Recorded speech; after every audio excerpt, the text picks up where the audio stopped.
Tony didn't see it that way. Kevin Huerter for three, and that's good. What a shot. What a shot. What is going on, everyone? Welcome back to another episode of Sunday Talk. This will be out on 4th of July, so happy 4th of July to everyone. Hope they're having a great day. Stay safe. Fireworks Don't off. drink and drive. Stay safe. Don't drink and drive. Be responsible. We love to have you guys listen to the show. So without further ado, I just want to say some things. First of all, awesome support on our latest video about the MLB All-Stars, crushing our career high in views. We love the support we've been getting. We've been grinding. We're north of 50 videos right now on the channel. We've been pumping out a lot of content on Instagram, so make sure to go down below, use our links, follow us on Instagram, follow us on everything. But without further ado, we're about to hop into some Sunday Talk conversation. Obviously, last night, the Milwaukee Bucks beat the Atlanta Hawks to advance from the Eastern Conference Finals to the NBA Finals. So we have our NBA Finals matchup. We'll be doing a preview episode shortly. But without further ado, we got a lot of questions you guys asked. So we're going to start off, obviously, first and foremost, we got our boy Chase. He's always asking us questions. Shout out, Chase. But yeah, real one. Obviously, we got Olympic basketball coming around. We know yesterday Canada failed to beat Czech Republic in basketball, which is crazy to think about. Wizards guard Thomas Satoransky hits a game-winning shot in overtime over Lou Dort. But overall about the Olympics, Chase asked, with the Olympics in an already short offseason, is there going to be more injuries next year, even though we had a very short offseason this last season?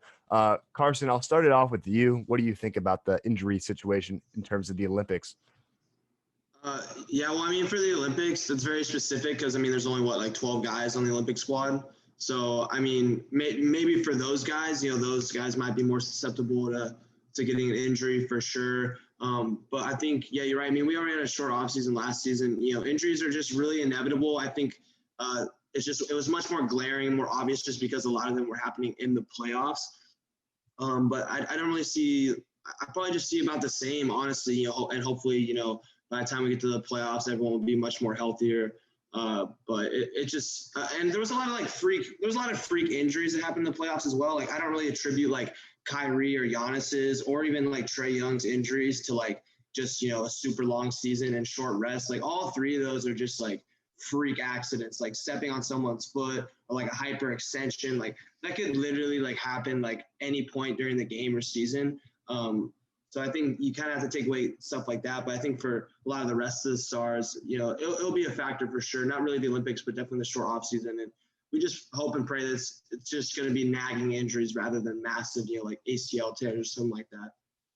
Yeah, for sure. Jose? Yeah, I mean, I'm hoping everybody comes back into next season healthy.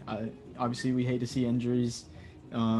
Absolutely, ruined a lot of the playoff, for the viewers, just because so many of the star players were out. And, who knows if, things would have gone a lot differently if certain players had never gotten injured.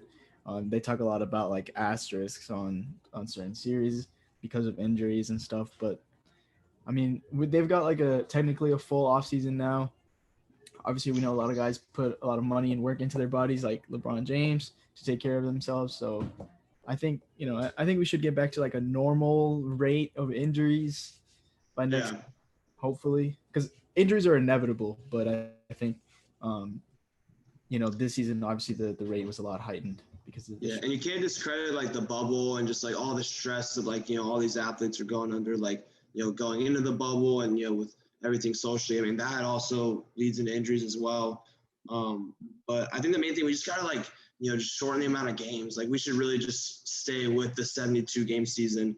And, and especially, okay, one other thing, these playoffs, we can't be having these playoff games every other day. We got to give these guys throw in a 2-day rest or maybe even a 3-day rest sometimes. It doesn't have, Adam Silver's just been pumping these playoff games out, and it's definitely been a bad look for sure, especially this playoffs.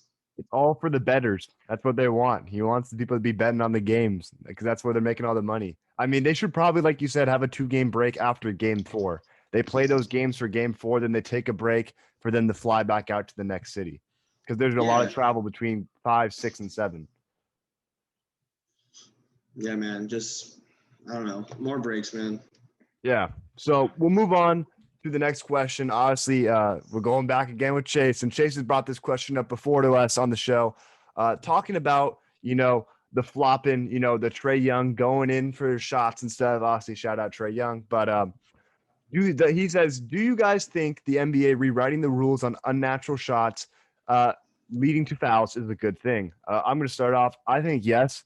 It isn't a style of game that's been there before. And now, players are got to get real 4-point plays, not ones where they lunge into someone where they're actually getting tipped on their hand as they go up for the shot and so on and so forth. So I think it's going to change a lot of people's techniques, but there's no way they can adapt. I mean, Trae Young's not going to become some bum all of a sudden, even though he was a bum last night, in my opinion. Didn't play a great game. Shout out Cam Reddish, though. We'll talk about it later in the episode. But yeah, Jose, I'll start off with you. What's your opinion on the rule change? I think it's overall good for the league. Obviously, people hate to watch, that type of play style, the James Harden, Dwayne Wade, Trae Young, foul drawing. But at the same time, that is kind of a skill, to draw fouls. Yeah. And to get to the line, you've got to be skilled, at least in that regard. And you've still got to hit the free throws. So, it's not like they're just out here getting free buckets. But, yeah, obviously guys will adapt. Guys will always adapt. And I think Trae is still going to draw an insane amount of fouls just by the way he contorts his body around the paint, around the basket, and, how he drives and how teams defend him.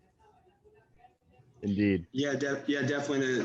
To back on Jose's point. I mean, these guys are going to get fouls regardless. Every time you drive the basket, you basically have a 50-50 chance of getting a foul called on you anyways. So I think, there's going to be, opportunities for you to get to the line a ton. It doesn't have to be for you actively, seeking, whether it's the rip through or waiting for the defender to hit you in the back, like Trae Young, that's a specialty, but the fouls are going to come regardless, and it's just on the refs, if, you stop calling those, like you said, the players are going to adapt. These guys are way too talented, way too smart to not adapt to the game. They're still going to get buckets either way. I think, it is a skill within its own right, but I think, for a lot of fans, it's just something we don't really want to see because it really is just unnatural. That's a great way to put it. When you go to the park, you're not playing like that. You're just trying to get buckets, without, actively seeking just going to the line. It's definitely just a NBA thing only. So. Exactly. I definitely see that. So we'll just keep going through. We got a lot of questions to get through, but Chase again with the last question.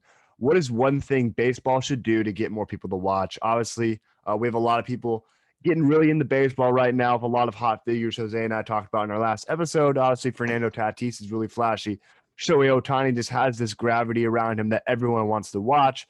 But what do you guys think is another thing that, Rob Manfred can do to change the league a little or do something that's going to make people want to watch baseball more? But Carson, I'll start with you. I mean, they've already been working with the time a little bit. I think, you can't really force I think pitching, there's some pitchers that take maybe 10 to 20 seconds, and there's other pitchers that take 50 seconds to 60 seconds. I think that's something they can do. Maybe how free throws are. You get 10 seconds for a free throw. Maybe you set a certain time for in between pitches, and I think that would just help a lot with the flow of the game. But I don't know. It's just tough because everyone loves to see the long ball, but with the long ball comes a lot of strikeouts. I mean, the strikeout rate is incredible. So I don't know. I think just maybe just the time, that'd probably be a big thing. Because some game it really is pretty hard to get through some games, so I think just maybe improving the flow would help. I know a lot of old school baseball fans would probably hate hearing that, but I would start with that. Just a little bit faster pace, in between pitches. Probably that would be my main thing. Jose? Yeah, I definitely agree. Pace of play is a big thing. I mean, games are taking 3-4 hours now, longer than they've ever taken before. And also, give out free tickets. Literally give out free tickets. People will come to the stadium. I mean, how much are you really going to lose money giving a couple hundred free tickets every week? Get kids to the stadiums, get them to watch the biggest stars in the game. Just do it. It'll bring more fans to the game, more young fans to the game. And another thing that's worked in the past is juice the balls. Just literally juice the balls. I'm down with that.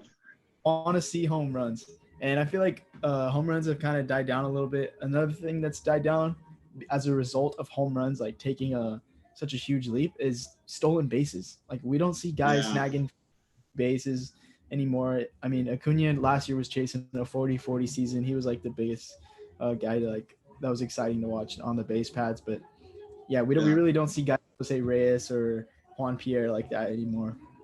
Well, especially with with the extra inning rule with a runner starting on second base, because that was like Bullshit. that's a key part of like extra innings. Like, you get a lead runner on, then it's like, oh, that tension of like, you get a speedster on. It's like, oh, is he gonna steal? Is he not gonna steal? Like a Dave Roberts type moment in the 04 ALCS. Like moments like that, it's just really hard for that to happen in crucial parts of the game, the extra innings, because like there's a runner on second already. I think another thing is just marketing these players and marketing highlights. I mean, I was just YouTube surfing last night, and I saw this big thumbnail like Vlad Guerrero Jr.'s his most recent home run, and the video was like 2 minutes and 20 seconds. It was his whole at bat, and it's like I didn't come to see his whole at bat. I came for just his home run. I came for just his monster home run.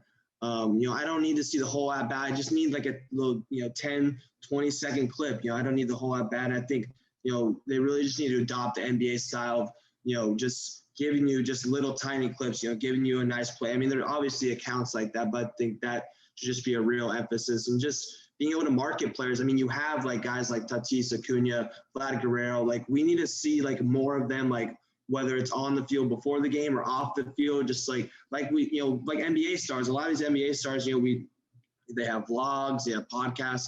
Like we feel like we know them, more than just their play on the court. And I think that is definitely a big emphasis. Like I love when players are mic'd up during games. I think that's, like they do that in spring training. Probably be kind of hard to do that in the regular season games because, concentration and everything. But just little stuff like that, just we need to, see the players a little bit more. Yeah, I think going back in the point you talk about giving out free tickets, it's the sporting league that has the most games in a regular season, 162. You're not going to lose too much money because who the hell is going to a Tuesday game in the middle of, I don't know, like April or whatever? Like who's going to April that? May. Yeah, April, May. Like it's a random time of the year. Like give out free tickets or be like, oh, like we got a promo. You pay $10. We'll give you like, I don't know, unlimited hot dogs and a ticket to go with your game. Like do some promotional stuff because like young college kids like looking for something to do, or just like any like high school kids, like they would go to it. They can go, see Tatis or something on a cheap price night. I mean, honestly, like I'm looking to go to like a Padres game before I head back to Miami. And like looking for tickets, like they're decent. They're getting more decently priced. Like even though like the teams are good, like $60 to sit on the first baseline, I think is a steal to go see an MLB game at. And I mean, honestly, like there's the bigger like stadiums that just are going to cost a lot more because that's how it is. Like want to see the Dodgers is going to cost a lot because they're a name brand team. Obviously one of the most iconic stadiums, but like ease it up a little bit. Like, and people are going to fill the stadium because you want to have for your players to fill the stadium because they want to have the home team cheering them on, especially even if it's a random Wednesday night game, might not even be prime time. It's like, I don't know, Dodgers versus the Orioles or something. Like people will show out to it if they can, get a good price for it. And I totally understand that. Yeah, I think another thing is just shortening the games as well. I mean, you talked about like just, a random game in the middle of the season. There's a ton of random games. I mean, I know like there's been a lot of excitement because we're kind of leading into the All-Star break, but, baseball just doesn't really get serious until, late August, September. So you just have, a couple months there. Just like a lot of these games are, not meaningless, but it's just like, oh, you're so far from where, stuff actually is going down, why not make it like 144 games or 120 or something? Just 162 is a ton of games. Or just make like a bunch of 7-inning games. Like make it like maybe do a less amount of games. I know people will get pissed about that because like, oh, that wouldn't be considered a no hitter if it's a 7-inning game. People get pissed about that. But like, and let's say like the stats would be it'd be so hard to like. But like do something like Tuesday, Thursday, or like Tuesday, Wednesday games are only like 8 innings or something like that. Even if it's something small like that, I feel like that would make sense. Or like, because I feel like reducing the games, people will get pissed about that as well. Because you can still go in extra innings with 8. So I want to see them expand the All-Star like weekend type thing. Like The NBA's got the 3-point and the skills challenge and dunk contest. The MLB, like, they're really just known for the home run derby. Why don't we get like some pop time challenges or like some throwing from center field to home or like, stolen bases, um, different stuff like that, like more fun stuff so we can highlight more of the players, not just a couple power hitters on each team. Because I mean, the biggest star in the game, or not necessarily the biggest star, but the biggest like talent in the game, Mike Trout, I feel like is not known as much as he should be for how good he is. A 5'2" guy. Yeah. And he's Yeah, like honestly, like LeBron is like, or Mike Trout is kind of like the equivalent of like the LeBron and the MLB almost. He's just been super dominant, super consistent the last 8 to 10 years, and he's not even like a top 10, probably like top 20 most popular athlete in the world. Like not even close. I agree with that. Yeah, 100%. Crazy. But I mean, yeah, like why can't you do like, oh, like they got to hit targets like like they had a throwing competition at the Pro Bowl. Obviously, I mean the Pro Bowl's by far the jokest of the All Stars. I think, I mean, the MLB, I'd play it's probably second to NBA, because NBA, we got the dunk contest, the skills competition, the All Star game, which has gotten a lot more, increasingly the odds have gotten more like intense when they have, oh, they got to score a certain score in the fourth quarter.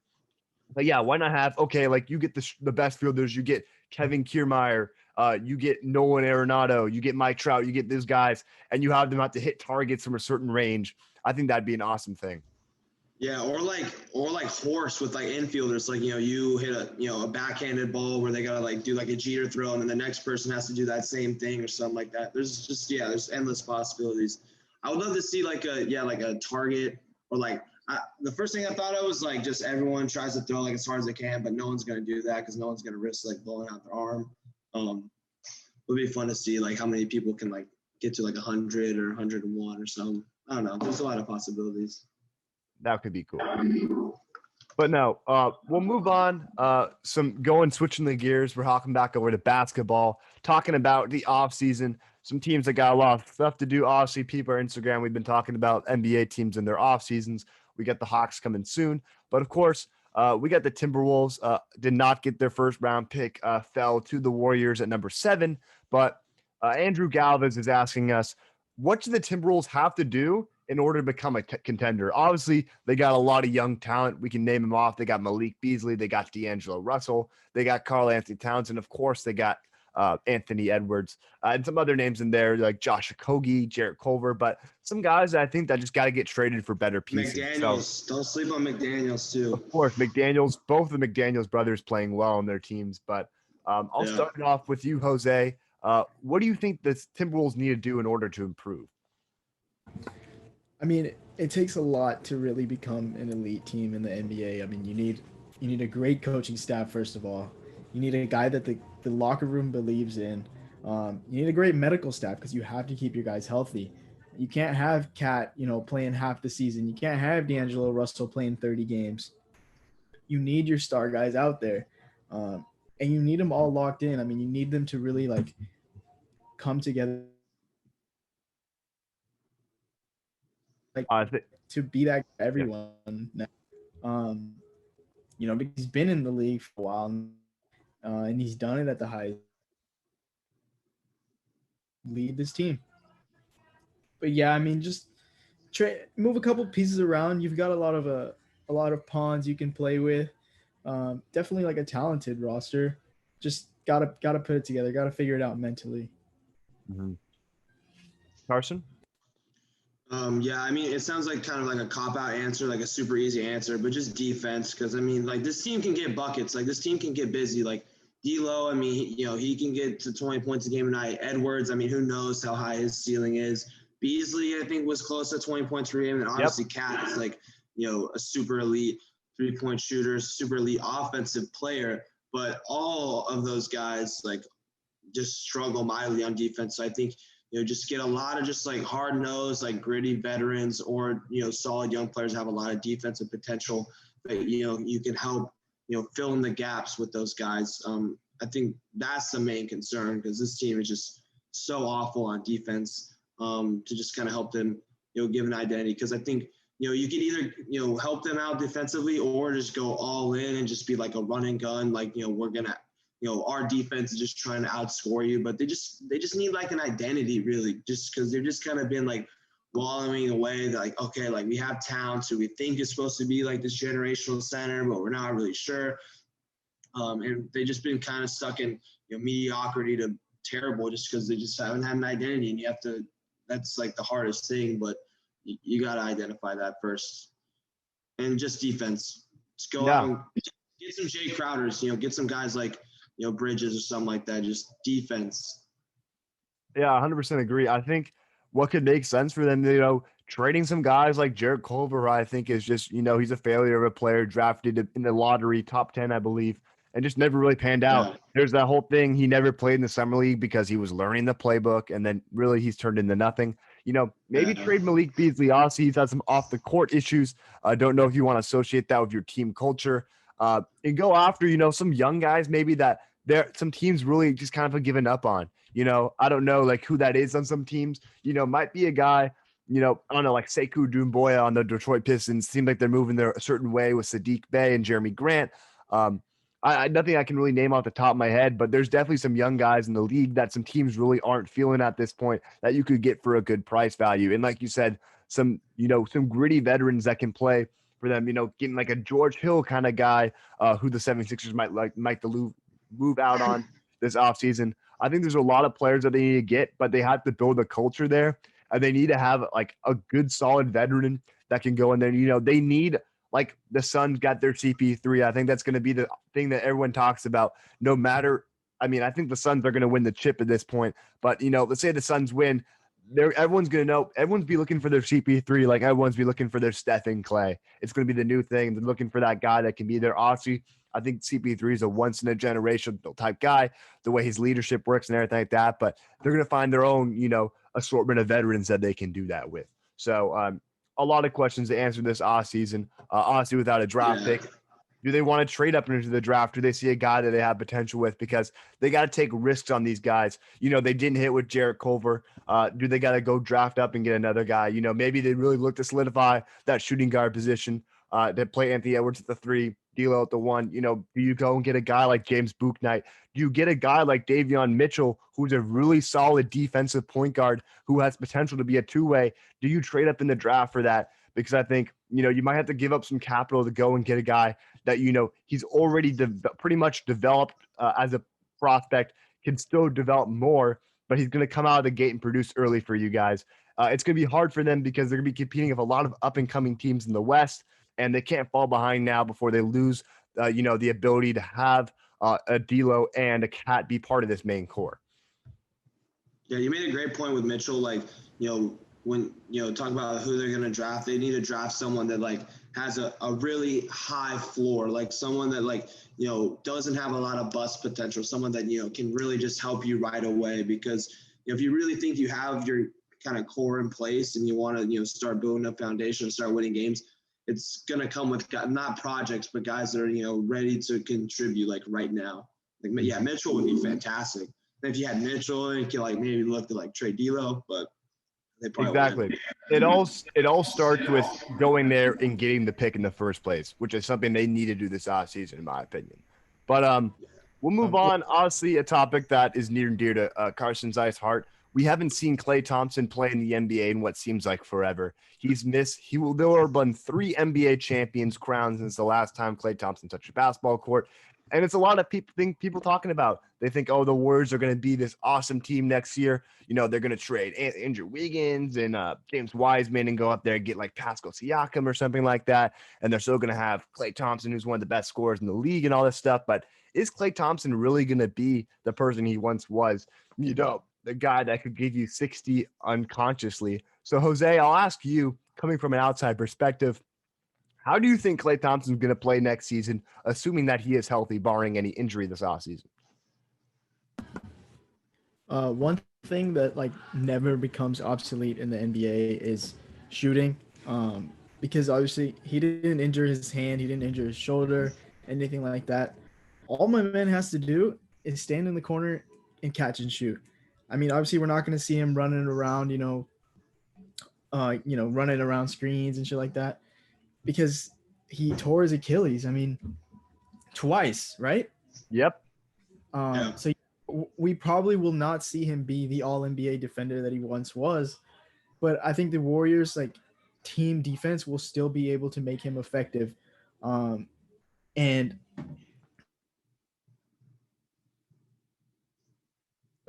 it's like Curry will find him open looks the same way he found looks for guys like Jordan Poole, and other guys around the perimeter. What's his stepbrother's name or cousin? Damian Lee. And Lee. Yeah, he's gonna get Clay's open looks. I don't think he's gonna ever be that All NBA type guy, but I could definitely still see him, shooting at an elite clip, averaging near 20 points. Carson? Yeah, I mean, he hit the nail on the head. Like, defensively, I think should definitely expect a decline a little bit, because I mean, two massive surgeries. It's really hard to come back same athlete like that. But I think with modern sports medicine and recovery protocols, like, I definitely expect him to be and Clay. I mean, even if you're only getting like 80 to 90% of what Clay was, it's still like a borderline all-star. It's still a really, really solid player. That is, going to be, right there to help the Warriors, compete for another championship. So I definitely don't expect the, elite defense to come back. I still expect them to be a, really solid defender at, probably at best, just because of the nature of his injuries. But yeah, like Jose said, the shooting's going to be there.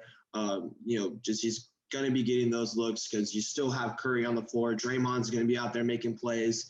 And I just expect, him to come back at worst, like 80% of what he was, which is still a really, really solid player.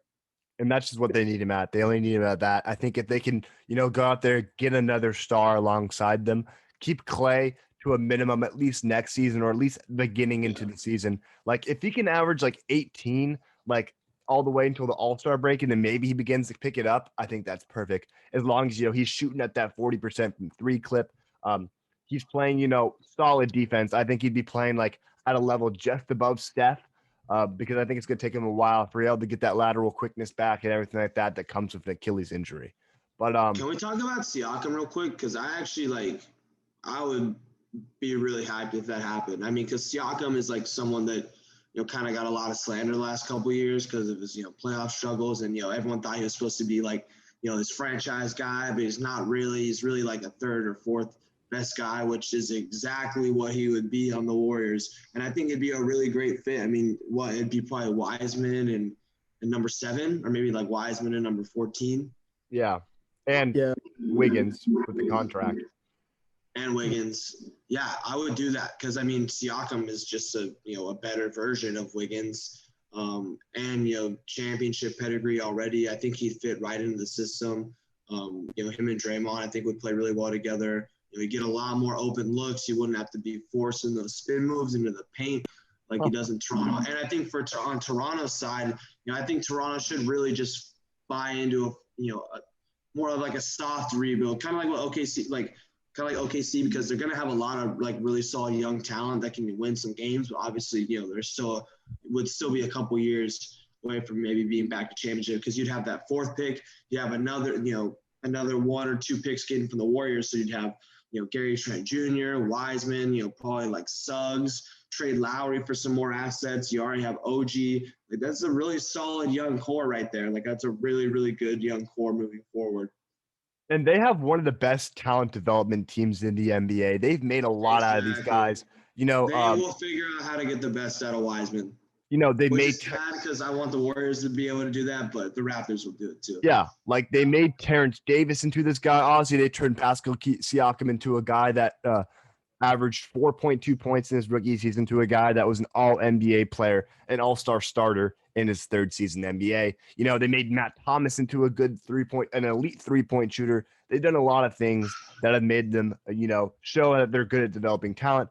And, just going on that Siakam thing, I think he works perfect. I mean, looking at his best season in 2019-2020, he shot 36 from 3, got 7.3 boards, almost 4 assists a game, in 23 points. Probably wouldn't see a production like that, probably a lot less, maybe getting more rebounds out there. But he's definitely a guy that could be a really good piece, playing as like a 2B 3 option on the Warriors. Yeah, I'm here for that 100%. Yeah. So this is a question that I thought to myself watching the end of the Hawks game last night. I asked myself, who would you guys rather have? I'm going to kick Bogdan Bogdanovic out of this because he's going to be on the other side of 30 in a couple years. But who would you rather have starting at the 2 for the Hawks going forward? Would you rather have Kevin Huerter or would you rather have Cam Reddish? Cam Reddish, fantastic game last night, by the way. But I'm going to start with you, Jose. Who would you rather have running the 2 for the Hawks as Trae Young's running mate? This is a great question. I don't know how tall is Kevin Huerter, real quick. 6'5", I want to say, or 6'4". 6. Yeah. And then Cam's like 6'8", 6'9". Nah, well, I got them both right here. Cam is 6'8" and Kevin 6'7". Yeah, I don't see why they can't run both of them. Run Huerter at the 2, Reddish at But the you got DeAndre Hunter though. Yeah. I can see them moving on from Hunter at some point, though, considering how well they did. Considering how well they did this playoff series without him. If they bring back Collins, they got to pay Capella. I can see him like trading Hunter for something. But wow. Hey, that's a hot take because I really like Hunter. I really, really like Hunter. And for like at the start of the season, like he was kind of looking like their like second or third best player. But I do get the argument just because like they played really well without him anyways. Yeah. But like, okay. Because I would think like Collins would be the one that they would give up, and I would like to run with Cam, Huerter, and Hunter going forward. But Collins has played really, really well this playoffs. I just don't think Hunter's got that Collins does. Yeah. At the actual 2, I would roll with Huerter, just because I like his ability to kind of be a secondary ball handler, not necessarily a scorer, but also like an ISO defender as well as a team defender. Yeah. I mean, yeah, he played some really good defense out there in these playoffs in the 2 games I believe he played. He showed a lot of signs. But I mean, going back to the John Collins thing, I mean, I know everyone's like, oh, like John Collins leads the Hawks, should be a waste of money. Like in 2019, 2020, only 41 games, but still, he averaged 22 points, 10 rebounds on 58, 40, 80 shooting, which I think is an amazing split to see from a power forward. He's the guy that can be a stretch guy. I think he's got to work a little bit more on his defense, but still average a block and a half a game in that 2019-2020 season. I think they got to put some faith into him because I really think he'd be a special player. I think Onyeka Okonkwo is going to be the guy that's got to step into Capella's role in a couple of years because Capella's just going to, with age, his athleticism, which makes him a really good defender, is kind of going to wear down. So, I think Capella might unfortunately go into that, Hassan Whiteside category when he gets to the other side of 30. But, you got Trae Young. Let's say you run Kevin Huerter, Cam Reddish, John Collins, and Okonkwo. I think that's a team that can actually compete for a title out there in the East like they almost just did this year.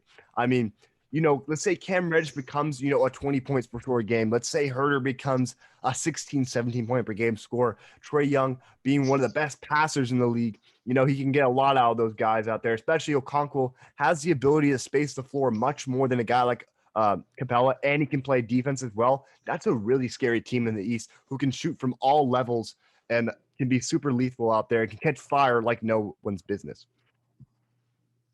Yeah, definitely. I think I'd roll with Huerter too. I think Huerter's a much more steady, consistent option.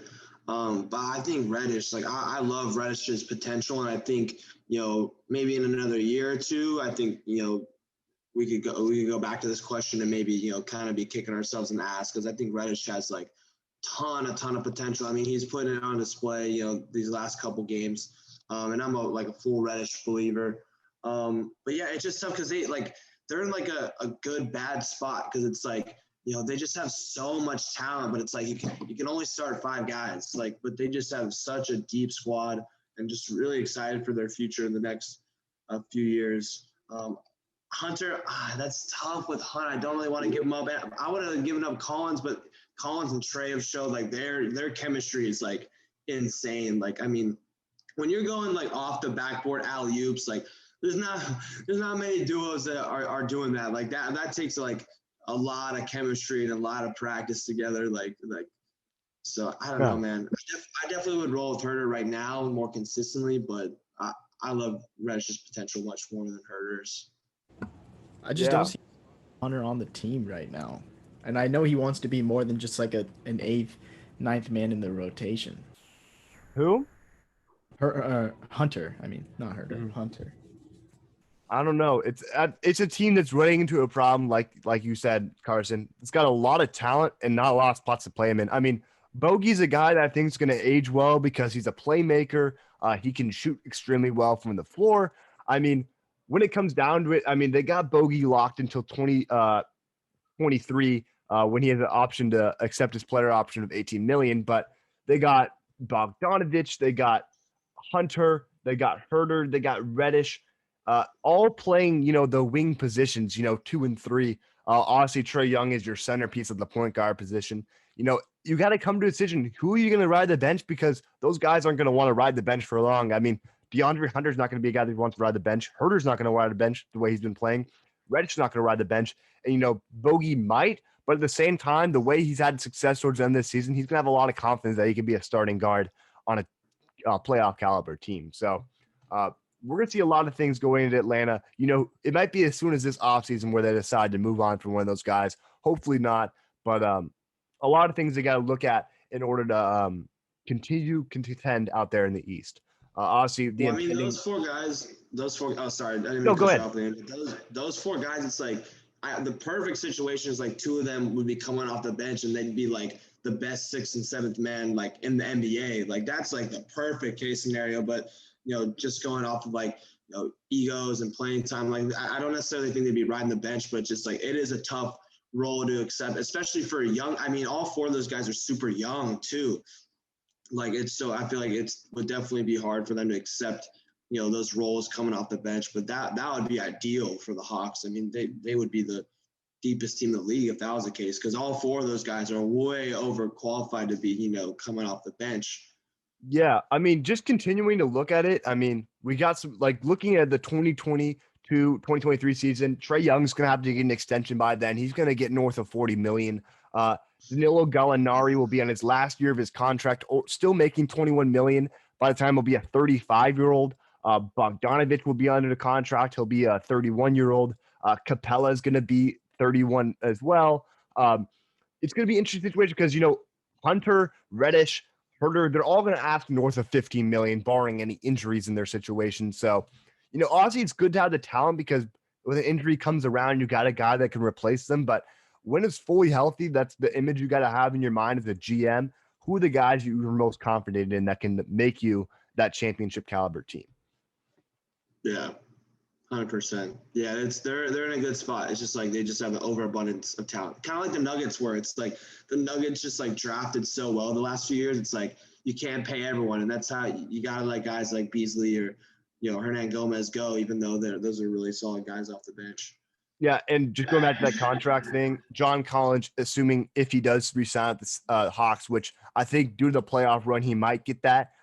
He's going to be looking for 20 million or north of that, which will make, cap space for them not the, easiest thing to juggle. So that's been an awesome Sunday talk. Of course, you guys enjoy your 4th of July whenever you're watching this.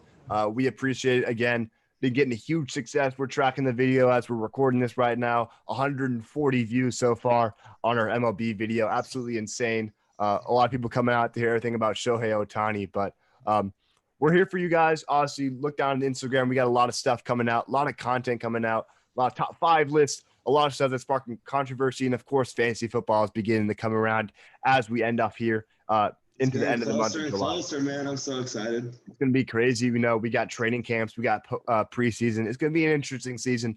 So, yeah, without further ado, it's Coast to Coast Podcast. We're signing out. Peace. Peace.